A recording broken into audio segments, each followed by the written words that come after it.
Hello everyone. आज का हमारा टॉपिक है हिंदी भाषा की उत्पत्ति। आज हम हिंदी भाषा की उत्पत्ति कैसे हुई इसके बारे में बताना चाहते हैं।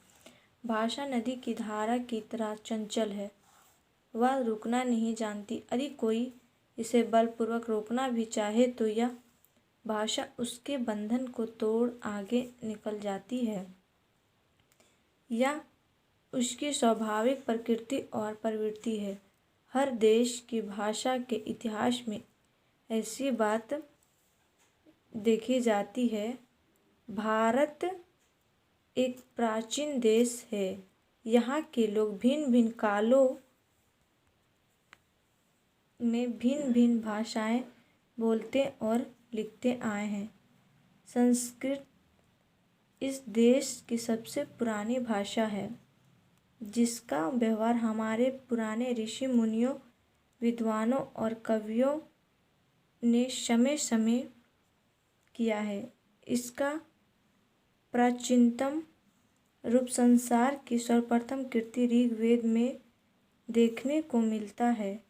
संस्कृत को आर्य भाषा या देव भाषा भी कहते हैं।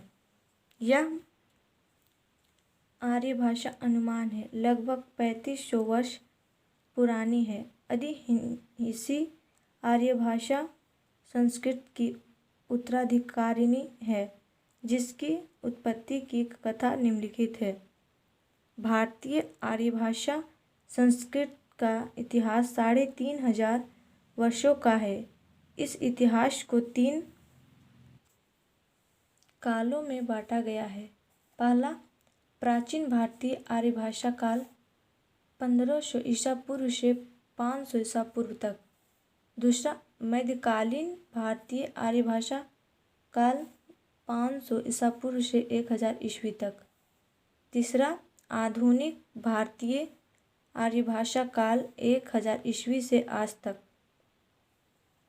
इन 3 कालों का संक्षिप्त भाषिक परिचय इस प्रकार है। प्रथम काल में चारों वेद, ब्राह्मण और उपनिषदों की रचना हुई, जो वैदिक संस्कृत में लिखे गए हैं। इन ग्रंथों की भाषा का रूप एक नहीं है। भाषा का सबसे पुराना रूप ऋग्वेद संहिता में पाया जाता है। लोगों का कहना है कि वैदिक संस्कृत का सबसे पुराना रूप तब का है जब आर्य पंजाब के आसपास निवास करते थे। फिर आर्य आगे बढ़े। इसी तरह वे पूरब की ओर बढ़ते गए और वैदिक भाषा का क्रमशः विकास होता गया। यह भाषा बोलचाल की नहीं, साहित्यिक थी, विद्वानों और मनीषियों की थी। दर्शन ग्रंथों के अतिरिक्त संस्कृत का उपयोग साहित्य में भी हुआ है। इसे लौकिक संस्कृत कहते हैं। इसमें रामायण, महाभारत, नाटक, व्याकरण आदि लिखे गए।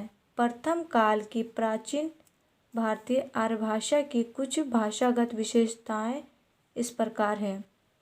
पहला, भाषा अज्ञात्मक थी। दूसरा, शब्दों में धातुओं का अर्थ प्रायः सुरक्षित था। तीसरा, भाषा अपेक्षाकृत अधिक नियमबद्ध थी। चौथा, भाषा संगीतात्मक थी। पांचवा, 3 लिंग और 3 वचन थे। छठा, पदों का स्थान निश्चित नहीं था। शब्द भंडार में तत्सम शब्दों की संख्या अधिक थी। आठवां, दक्षिण के अनेक द्रविड़ शब्दों का उपयोग होने लगा था। 500 ईसा पूर्व से 1000 ईस्वी तक भारतीय आर्य भाषा एक नए युग में प्रवेश कर नई भाषा की सृष्टि एवं विकास करती रही। मूलतः इस काल में लोक भाषा का विकास हुआ। इस विकास के फलस्वरूप भाषा का जो रूप सामने आया उसे प्राकृत कहते हैं। उस काल में यह प्राकृत 3 अवस्थाओं से होकर विकसित हुई। प्रथम अवस्था में 500 ईसा पूर्व से ईस्वी सन के आरंभ तक पाली और शिलालेखी प्रकृति सामने आई दूसरी अवस्था में ईस्वी सन के आरंभ से 500 ईस्वी तक अनेक प्रकार की प्रकृतियों का और तीसरी अवस्था में 500 ईस्वी से 1000 ईस्वी तक अपभ्रंशों का विकास हुआ। पाली भारत की प्रथम देश भाषा है। इसे सबसे पुरानी प्राकृत भी कहते हैं। इसी भाषा में भगवान बुद्ध और उनके अनुयायियों ने जनसाधारण को उपदेश दिए हैं। भाषा विज्ञान ने प्राकृत के 5 प्रमुख भेद स्वीकार किए हैं। पहला शौरसेनी, दूसरा पैशाची, तीसरा महाराष्ट्री, चौथा अर्धमगधी और पांचवा मगधी। 1000 ईस्वी से भारतीय आर्य भाषा नए युग में प्रवेश करती है। मध्यकालीन भारतीय आर्य भाषा का चरम विकास अपभ्रंश में हुआ। भारतीय भाषा के इतिहास में 500 ईस्वी से 1000 ईस्वी तक के काल को अपभ्रंश काल कहा गया। आधुनिक आर्य भाषाओं हिंदी, बांग्ला, गुजराती, मराठी, पंजाबी, उर्दू, उड़िया आदि की उत्पत्ति इन्हीं अपभ्रंशों से हुई।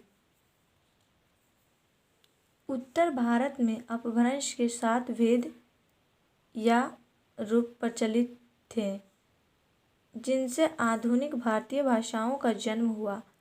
ये 7 प्रकार के अपभ्रंश इस प्रकार हैं, जिनके सामने उससे जन्मी आधुनिक भाषाओं के नामों का उल्लेख किया गया है। अपभ्रंश आधुनिक भारतीय भाषाएं। पहला शौरसेनी अपभ्रंश, पश्चिमी हिंदी, राजस्थानी, ब्रजभाषा, खड़ी बोली। दूसरा पैशाची अपभ्रंश, लहंदा पंजाबी। तीसरा ब्राह्मण अपभ्रंश, सिंधी। चौथा खस अपभ्रंश, पहाड़ी, कुमाऊनी, गढ़वाली। पांचवा महाराष्ट्री अपभ्रंश, मराठी। छठा अर्धमगधी अपभ्रंश, पूर्वी हिंदी, अवधी, बौखली, छत्तीसगढ़ी। सातवां मगधी अपभ्रंश, बिहारी, बंगाली, उड़िया, असमिया। एंड अगर आप लोग को वीडियो अच्छी लगी तो please like and subscribe my YouTube channel study number 1।